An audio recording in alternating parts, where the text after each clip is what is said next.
Hello and welcome. Before we move into today's lesson, take a moment and think about something honestly. In your last few mocks, how many questions, how many MCQs you got wrong?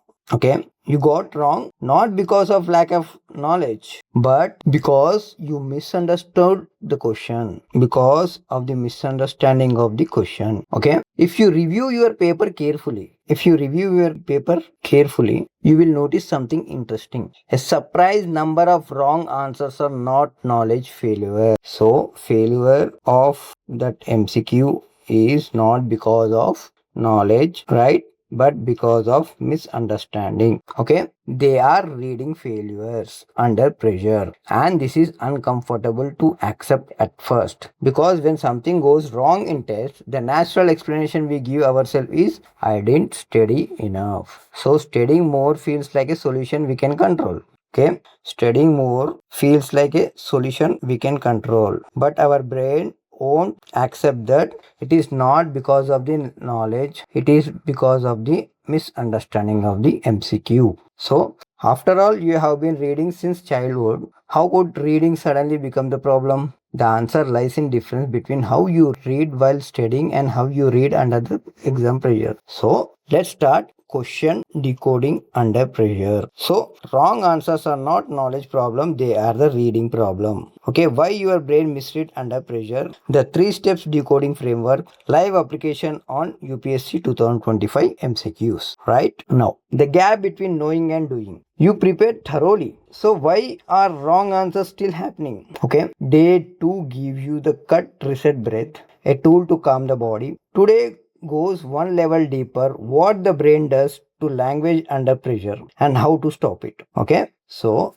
the uncomfortable truth here is, how many of you have studied a topic thoroughly and still marked the wrong option? This is not the gap in knowledge, this is the brain pattern matching. Instead of reading, UPSC is engineered to exploit that exact behavior. So UPSC has been engineered to exploit that exam patterns. Okay, UP have a lot of data. Okay, out of 14 lakhs people appeared for UPSC prelims, how many people are getting into the trap?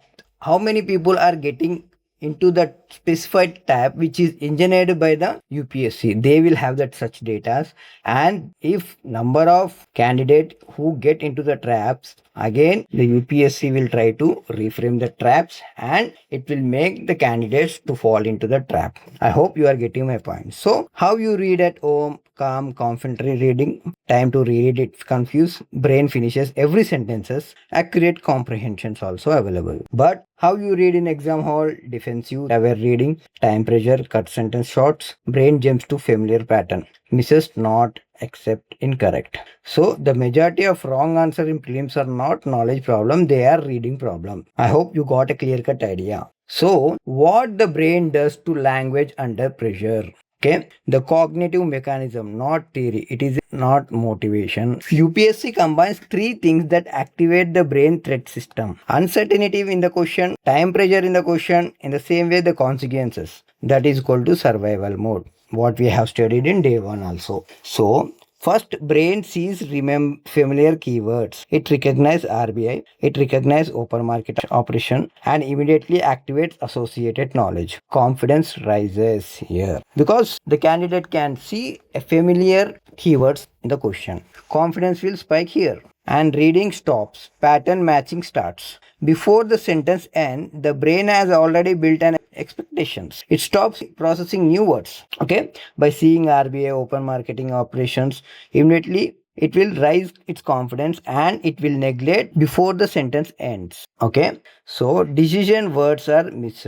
The decision words are not accept, incorrect, only. These words change the entire answer. The brain skips them under pressure. Okay, most correct sounding option is chosen. The aspirant pick what sounds right, which is exactly the wrong answer to not accept our question. Accept question. Okay, So the negative markings knowledge was there. The information existed. The reading failure made it useless. That is the real problem to solve. Okay. This is not stupidity. This is brain doing exactly what it is wired to do under the pressure. I hope you are getting my points. So there is a difference between reading versus decoding. So two different cognitive activities. Only one wins prelims. Okay. Reading is asking what is this about. Decoding is asking what is UPSC actually asking me to do here. Okay. Now you have a calm body, breathing changes, brain regains clarity here.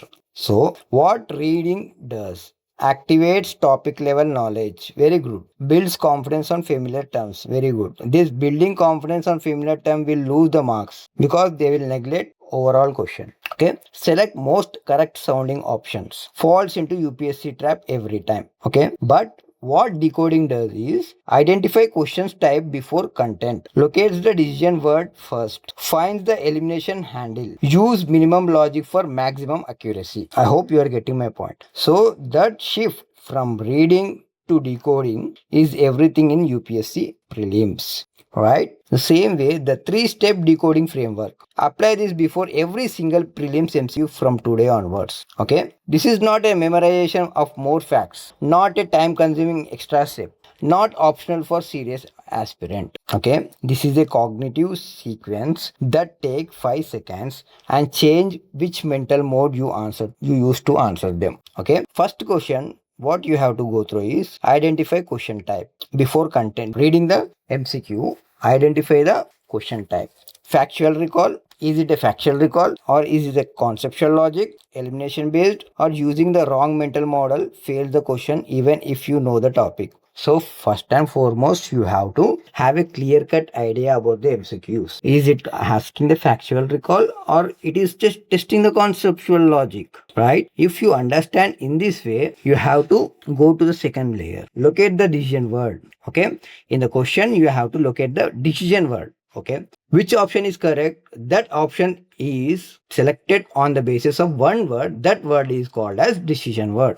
So not incorrect except not only all always. Train your eyes to freeze on these words. They changes what the correct answer is. So decision words are such types, right? Now you have to 3. Find the elimination handle. Before evaluating option, absolute long language, trend claims, category mismatchment, these are UPSC most common trap mechanisms. Okay, you have to see all these things while eliminating the options. I hope you got a clear-cut idea now. So this framework does not require more knowledge. It requires different sequence of thinking. So for one MCQ, you have to require 3 sequence of thinking. That is what this question is really testing, whether it is testing the factual knowledge or whether it is testing the conceptual logic, right? And after understanding the question type, you have to relocate to the one word which is decision word. Okay, you will get a clear-cut idea how to solve the question. Then whether it is eliminated by using a logic, by absolute language, trend claims, category mismatch. So you have to think in a 3 filter areas. I hope you got a clear-cut idea. Now, identify the question type before content. So, the first category, the first framework you have to implement in the exam-like situation is identifying the question type before content. The wrong mental model fails the question even when the knowledge is there, right? First one, type 1, factual recall. You either know the fact or you don't know amount of reasoning changes the outcome. So mental model is direct retrieval. Don't waste time reasoning. So here reasoning is not working. So if you can mark the correct answer through your facts, then you can go it. If not, don't waste time there. Proceed to the next level. If you see the conceptual logic, you apply understanding of how something works, not just what it is. Okay, so mental model, cause effect reasoning, think through the mechanism. Okay, example, what happened to CRR when RBI tightens liquidity? I hope you are getting my point. So this is the conceptual logic type 2. And type 3, elimination based, right? The majority of UPSC prelims, you don't need to know what is correct, only what is definitely wrong. Okay, you don't want to know everything what is correct, but once you know what is incorrect, that itself is required for elimination, right? Through the elimination process of elimination, one wrong answer unlock the rest. So which of the following statement is not correct? MCQs will categorize under this elimination based. I hope you are getting my point. Now, if you treat type 3 elimination question like a type 1 recall question, then you will fail even if you know the topic thoroughly. Okay, so instead of using your facts, you start eliminating the option. So that is a wrong usage. I hope you are getting my point, right? Second point, second framework is locate the decision word first. Train your eyes to freeze on this word before anything else. Not, incorrect, except, only, all, always, correct statement, never. So the practice, every time you open a question paper or mock or PYQ or any source, before you look at the option, circle or underline the decision word. Make it physical, make it deliberate. Over time, this becomes an internal reflex. Okay, why it is hard? Under time pressure, the brain scan for content words, nouns and objects, and skip the functions word, okay, which are functioning in the nature. So under pressure, what our brain do? Our brain do content words like nouns and subjects, but skip function words. Decision words are like not our function words. They are invisible to scan brain. I hope you are getting my point. They are invisible to a scanning brain, right? So missing a decision word is not a carelessness. Under pressure, it is almost biological inevitably, unless trained, right? Now, the third framework is find the elimination handle. So what has UPSC given you to work with is absolute language, trend claims, category mismatch.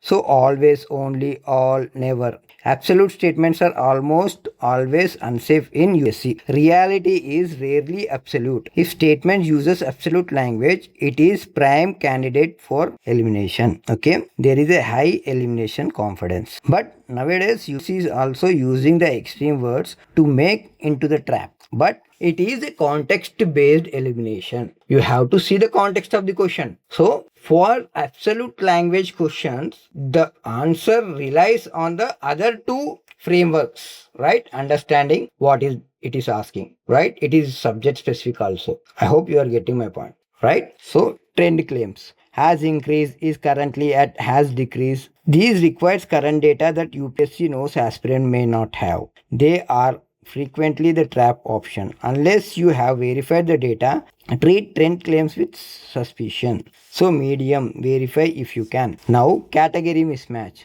X is type of Y and X falls under Z category. Such statement you have to often deceive if rule is clear. So statement that assign something to a wrong group or combine two things that don't belong together. One clear classification rule eliminates them instantly. I hope you are getting my point. Now you don't need certainty to eliminate. You need one handle unlock the answer. Now let's do this on a real UPSC 2025 question. Okay, the frame means nothing until you have seen it work on actual exam content. The question is, with reference to investment, consider the following. So, with reference to investment, consider the following: bonds, hedge funds, stocks, venture capital. How many of the above are treated as alternative investment funds? So, before we evaluate options, run the three-step framework. First, what type of question is this?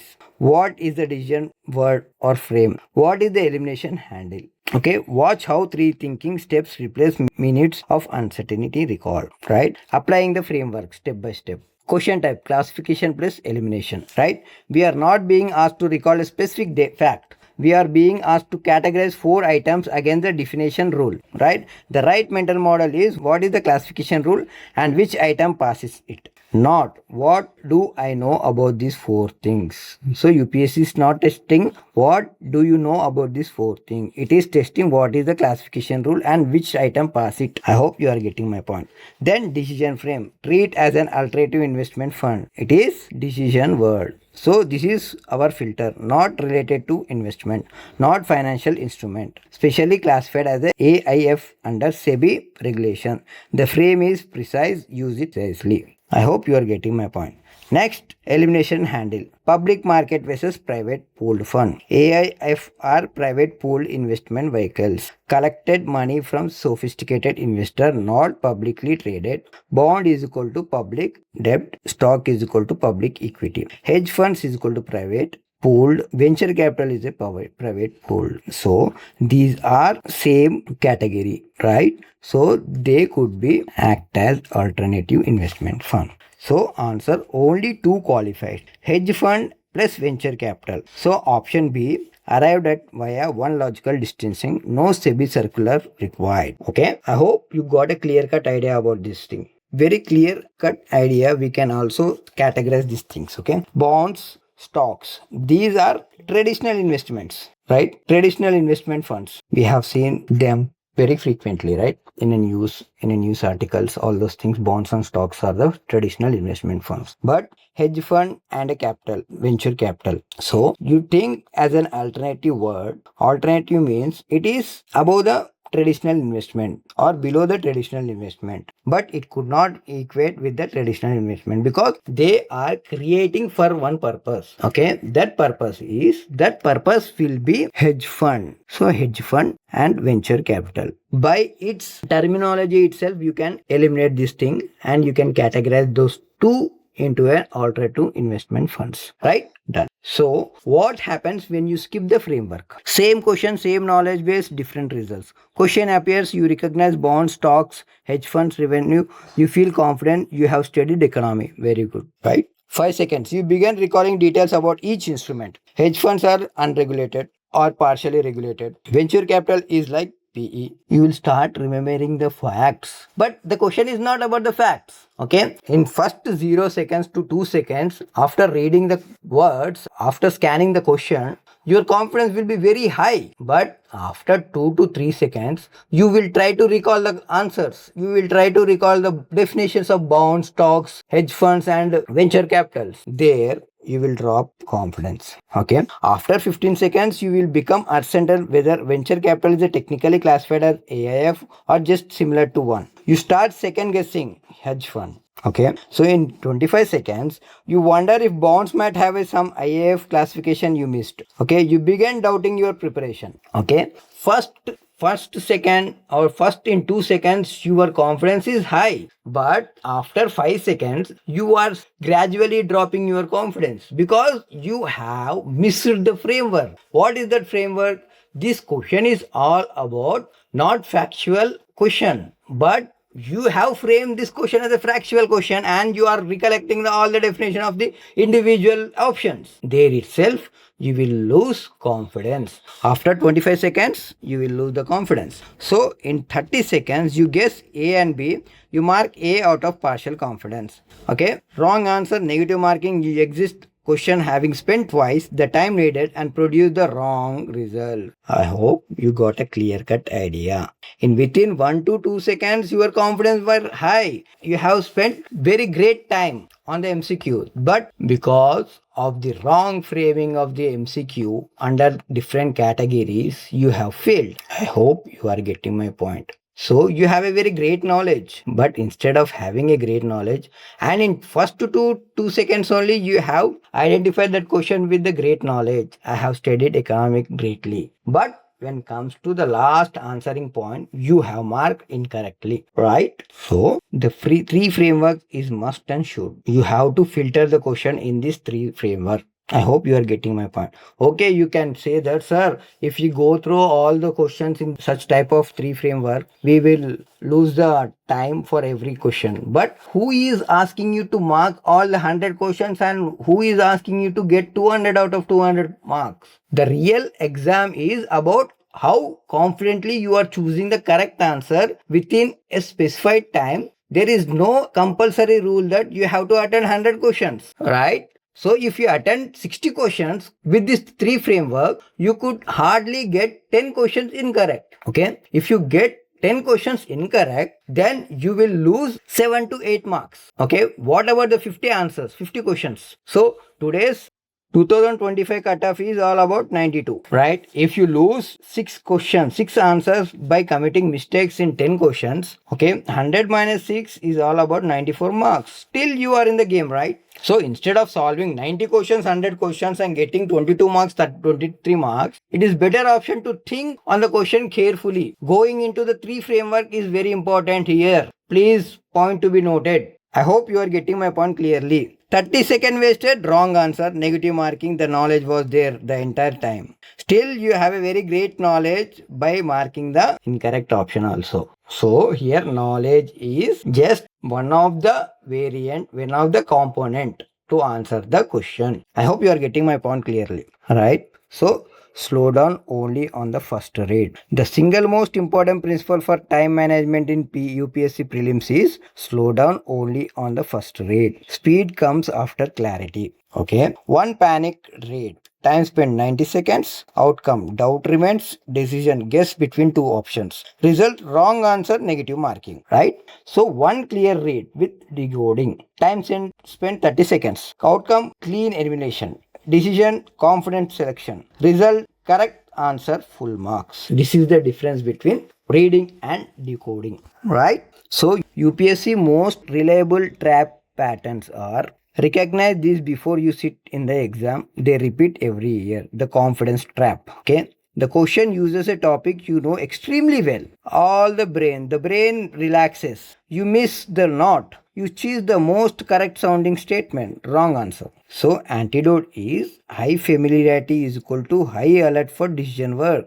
Okay, if that question is very familiar in the subject, I mean to say repo rate. If we take an example of a repo rate, you know repo rate as a concept very greatly, right? So here he wanted to test in a negative way. So one word is making important to mark that question as a correct is decision work. I hope you are getting my work. And the next trap is partial trap. A statement is 95% correct but contains one false detail. Under pressure, you confirm that what you know and miss the one wrong element. So what you have to do, how you can escape? The antidote is read every clause of every statement independently. I hope you are getting my points, right? The same way, they will make another trap, the recency trap. The trend claim use data that changed recently. You remember the old figure, the current figure is different. The statement is false, but you mark it true. Treat all trend claims as unverified unless you check recently. I hope you are getting a clear-cut idea, right? The next trap is category blur trap. Two concepts are adjacent. The statement merges or confuses their category. You know both concepts but don't catch the merger. What is the antidote? When a statement links two things, ask, does this link actually exist? Right? Clear? Done. So UPSC does not change its trap pattern year to year. Learn them once, recognize them always. So the site. What separates 110 from 85? Same knowledge base, different cognitive process. Aspirants who score 110 are not smarter. They are not more prepared. They apply one logical distinction where others apply panicked recall. And the answer follows. Situation: when they see a hard question, try to recall every fact they know. Identify question type first, right? When they see not or any decision word, often miss under pressure.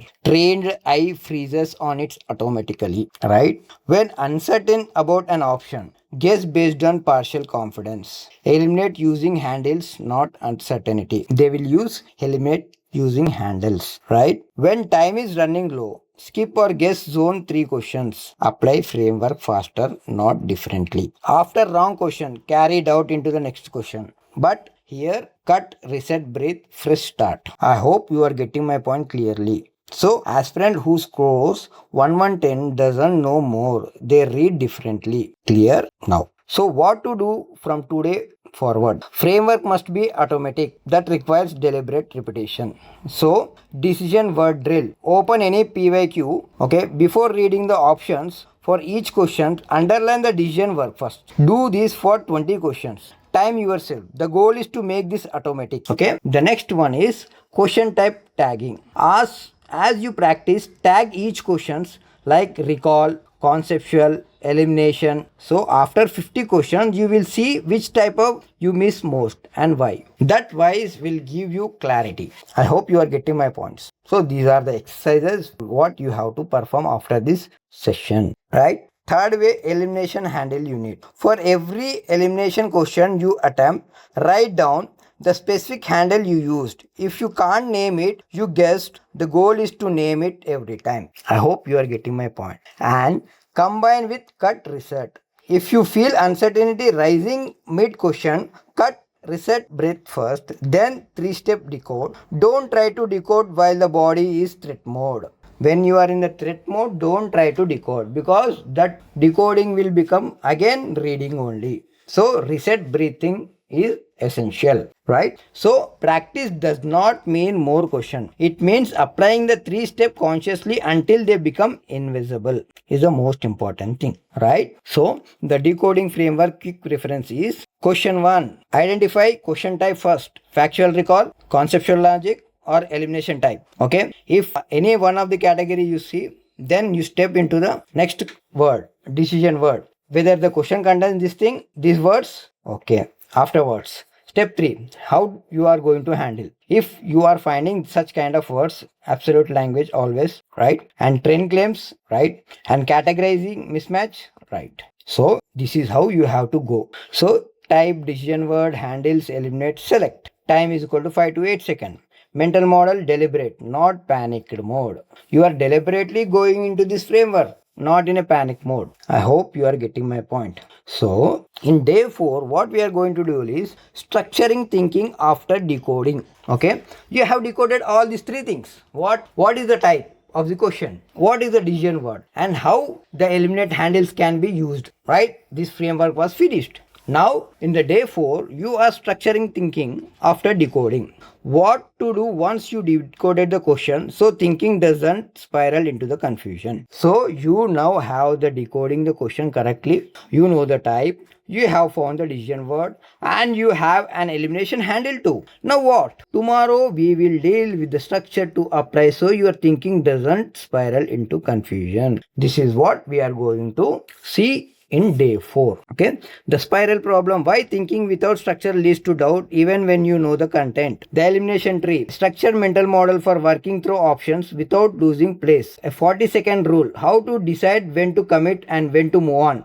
without second guessing. So day 4 comes tomorrow. Tonight practice the decision word drill on 20 questions. Today solved input problems, tomorrow solve the processing problem. Okay, now the key takeaways of the day 3 is: wrong answer in prelims are usually reading failures, not knowledge failures. This should be very clear. And reading and decoding are different cognitive activities. UPSC rewards decoding. And third one is step 1, identify question type before content. Step 2, freeze on the decision word before anything else. Then step 3, find the elimination handle, absolute language, trend claims, or category mismatch. Once clear reading with decoding, 30 seconds plus correct answer.